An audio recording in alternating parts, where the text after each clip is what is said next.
پاکستانی سیاست کی بات کریں تو جماعتوں کے درمیان تعلقات ہمیشہ اہم رہے لیکن خاص طور پر جب بات ہوتی ہے حکومت اور اپوزیشن کی تو ان کے باہمی معاملات کبھی کبھار گڑبڑ ہو جاتے ہیں، لیکن جمعیت علماء اسلام فے کی کردار ہمیشہ اس کے حوالے سے سوالات کیے بھی جا سکتے ہیں، اٹھائے بھی جا سکتے ہیں، وہ حکومت کے ساتھ ہیں یا پھر اپوزیشن کا حصہ ہیں، حالیہ سیاسی معاملات میں ہوں یا پھر 26ویں آئینی ترمیم کی بات ہو، مذاکرات میں جے یو آئی ایف کو اعتماد میں نہ لینے کے حوالے سے کئی عام پہلو سامنے آ رہے ہیں۔ ایگزیکٹلی اور آپ کو پتہ ہوگا کہ پچھلے کچھ دنوں سے ہم مذاکرات سے ریلیٹڈ بہت زیادہ بات کر چکے تھے اور بہت زیادہ مذاکرات ہو گیا تھا، اس لیے ہم نے سوچا کہ اب تھوڑا سا ہٹ کر تھوڑی مذاکرات پر بھی بات کریں گے لیکن تھوڑی سی ہٹ کر بھی بات کر لیتے ہیں۔ اور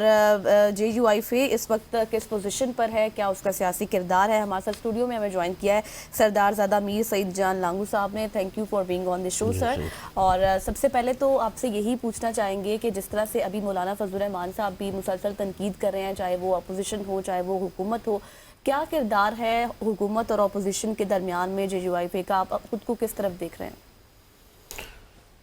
شکریہ اپنا اے بی این چینل کے ہمیں بلانے کا اور ہمیں موقع دینے کا، عوام بالخصوص بلوچستان میں بات پہنچانے کا۔ یقیناً ہمیشہ مولانا صاحب کا وہ کردار رہا ہے جو گورنمنٹ مجبور ہو کہ مولانا صاحب کو سے وعدہ کرتے پھر پیچھے ہٹنے کی کوشش کرتے، تو اس میں مولانا صاحب تو اپنا بات منوانے کے لیے کہ جو آپ لوگوں نے کمٹمنٹ کیا ہے یا 26ویں ترمیم جو ہوئی تھی، اس میں بھی مولانا صاحب کا بڑا رول تھا۔ انہوں نے بہت کوشش کی تھی کہ مل کے تمام اپوزیشن جماعتیں، لیکن اس میں مولانا صاحب کا اپنا رول رہا ہے بہترین۔ تو یقیناً ہمارا جمعیت کا جو ہے نا ہمیشہ مولانا صاحب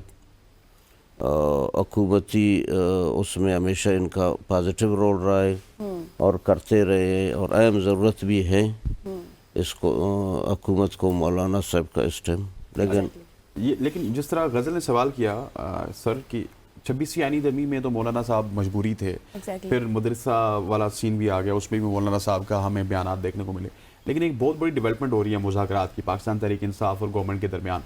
اس میں مولانا صاحب کو انوالو بھی نہیں کیا گیا اور ایسا ہمیں جمعیت کا کوئی رول بھی نظر نہیں آ رہا کہ وہ کس پلڑے پہ، کیا وہ حکومت کے ساتھ ہیں یا پھر اپوزیشن کے ساتھ ہیں؟ نہیں، جمعیت علماء اسلام ہمیشہ اپنا اپوزیشن کا کردار کر رہے ہیں اور اپوزیشن کا حصہ ہے۔ رہی بات تحریک انصاف کے حوالے سے، یہ تو ان کا مجھے تفصیل معلوم نہیں ہے کہ گورنمنٹ کرنا کیا چاہ رہے، مذاکرات ان کے حد تک کس حد تک ہے نہیں ہے،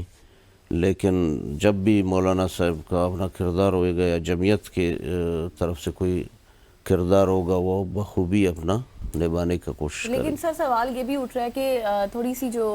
جیسے اب کل مولانا صاحب خود بات کر رہے تھے کہ ان کو گلہ ہے سیاستدانوں سے کہ انہوں نے خود مطلب شامل نہیں کیا، کیا ہی پی ٹی آئی پر بھی سوال اٹھ رہا ہے کہ کیا ہی ان کا وزن ہوتا مذاکرات کا، مطالبات کا، اگر مولانا صاحب ان کے ساتھ ہوتے یا پھر محمود خان اچکزئی صاحب کو ساتھ لے لیتے۔ اپوزیشن الائنس بنانے میں تھوڑی سی پی ٹی آئی کمزور نظر آئی ہے سامنے، تو اب اس سارے صورتحال کے بعد آپ کیا سمجھتے ہیں کہ مذاکرات کا کوئی اینڈ ہوگا، کوئی پیش رفت نظر آتی ہے آپ؟ پی ٹی آئی کا جب پی ٹی آئی مذاکرات کے لیے میرے خیال میں جب آ جاتی ہے، مانگنے کی بھی کوشش کرتی ہے، لیکن تب وہ جا کے رک جاتا ہے بانی کے پاس۔ جب بانی کے پاس چلا جاتا ہے تو وہاں سے پھر ان کے جو پلان ہے یا گورنمنٹ کی طرف سے جو بھی ان کو ملتی ہے، اس کے بعد وہ بانی پی ٹی آئی کے ارد گرد گھوم کے بس ختم ہو جاتی ہے۔ تو میں کہتا ہوں ان کے پاس اپنا اختیارات نہیں ہے، اپنا گوھر صاحب ہے یا اپنا اپوزیشن عمر ایوب صاحب ہیں، یہ تو ان کا اپنا اچھا کردار رہا ہے، لیکن اچھے لوگ ہیں، سوبر لوگ ہیں، لیکن جب پی ٹی آئی بانی کے پاس چلے جاتے ہیں، میں بھی بات کروں گا اور الیکشن کمیشن سے بالخصوص ہمارا گلہ ہے کہ 8 فروری میں بھی ناکام ہوا تھا اور بدترین دھاندلی ہوئی تھی 7th پولنگ میں جوان کی، اور اس کے بعد ابھی بھی ٹرانسفر پوسٹنگ اور اس طرح کا سلسلہ جاری ہے۔ تو میں کہتا ہوں کہ الیکشن کمیشن بالخصوص ضلعی الیکشن کمیشن، صوبائی الیکشن کمیشن وہاں پہ جانبدار ہیں اور سیاسی پریشر میں،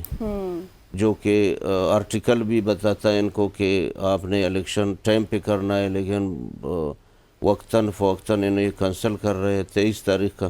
ڈیٹ کو کینسل کیا، پھر 2 دسمبر کا ڈیٹ کو کینسل کیا۔ اب بھی سچویشن ایسا لگ رہا ہے کہ وہاں پہ شفاف طریقے سے الیکشن کرنے میں الیکشن کمیشن ناکام ہے، اور اس کا جو ہے نا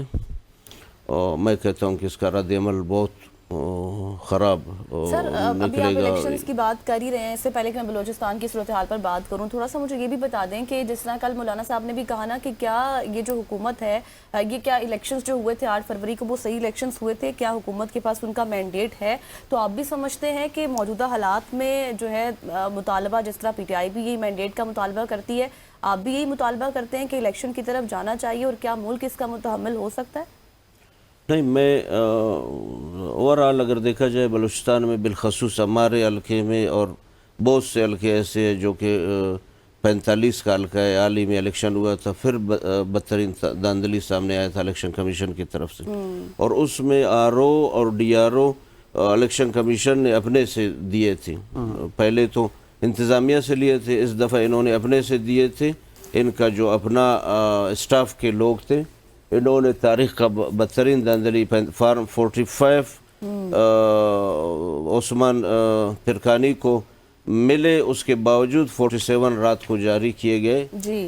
پیپلز پارٹی کو، جس سے اسی طرح ہمیں بھی تحفظات ہے کہ 8 فروری میں جو ہمارے حلقے میں الیکشن ہوا تھا، 85 پولنگ اسٹیشن میں 8000 ووٹ لے لیتا ہے ضیاء اللہ لانگو، جو کہ 7 پولنگ میں جو ہے نا اس کو 6 پولنگ میں پھر 6000 ووٹ دے دیتے ہیں۔ تو اس طرح سے میں کہتا ہوں کہ بڑے پیمانے پہ داندلی کی گئی، جو کہ اب بھی اس کا جو ہے نا ان کا پلان ہے اور مشن ہے اور ویژن ہے کہ اس کو ہم متنازع بنائیں، چونکہ اگر اس طرح کے حالات ہوں گے تو عوام کا اعتماد پارلیمانی سیاست سے اٹھ جائے گا۔ آخر میں یہ بھی بتائیے گا کہ بلوچستان کے حوالے سے ہم سنتے تھے کہ وہاں پہ وسائل سے بھرپور صوبہ ہے، لیکن میرے حساب سے وسائل کے ساتھ ساتھ مسائل سے بھی مالا مال صوبہ ہے، اور جمعیت کی ایک بڑی نمائندگی بھی وہاں پہ رہی ہے گائے بگائے کسی نہ کسی الیکشن میں۔ ابھی تو آپ داندلی کی بات کر رہے ہیں، اس کی کیا وجہ ہے کہ بلوچستان کے مسائل کیوں نہیں حل ہوتے؟ اصل میں بلوچستان، اللہ تعالیٰ نے بلوچستان کو وسائل سے مالا مال کیا ہے۔ یقیناً اگر سنسیئر اور سچے دل سے، ایمانداری سے، خلوص سے اگر وہاں پہ کام کیا جائے، میں کہتا ہوں سب سے پہلا حق ریالٹی انہی لوگوں کا ہے جہاں سے ایک چیز نکلتی ہے۔ وہاں روزگار کی ایشو ہے، لوگوں کے پاس کھانے کو نہیں ہے، تو لوگ کیا کرتے ہیں؟ لوگوں کے پاس ایجوکیشن نہیں ہے، لوگوں کے پاس ہیلتھ کا سہولت نہیں ہے، صاف پانی نہیں ہے، مواصلاتی نظام درم برم ہے۔ آپ اگر دیکھا جائے تو بلوچستان میں کسی بھی زاویے سے خوراک کا قلت ہے۔ تو میں کہنا چاہتا ہوں کہ حکومت وہاں پہ جتنے حکومت گزرے ماضی میں، انہوں نے صحیح توجہ نہیں دی ہے، بالخصوص وفاق کے توجہ بھی نہیں ہے۔ اگر یہ ہو جاتے تو آپ کے سامنے ہمارے صندق پروجیکٹ ہے، وہ تو جو بھی معاہدہ ہوا ہے اس میں ایک پرانا معاہدہ ہے، لیکن اب جو رکو دکھ ہے وہ آپ کا پاکستان کا 25 سال کا بجٹ پڑا ہے، اس میں سونے سے مالا مال ذخائر موجود ہیں۔ آپ کچھ بھی نہیں کرے، کہیں بھی نہیں کرے، لیکن وہی نکالیں۔ سر تھینک یو سو مچ ہو جانے گا، ہمارے پاس وقت ختم ہو جاتا ہے۔ خواتین و ذات، یہ تھی ملک کی سیاست پہ بات، پھر تھوڑا سا بلوچستان کو ہم نے ٹچ کیا۔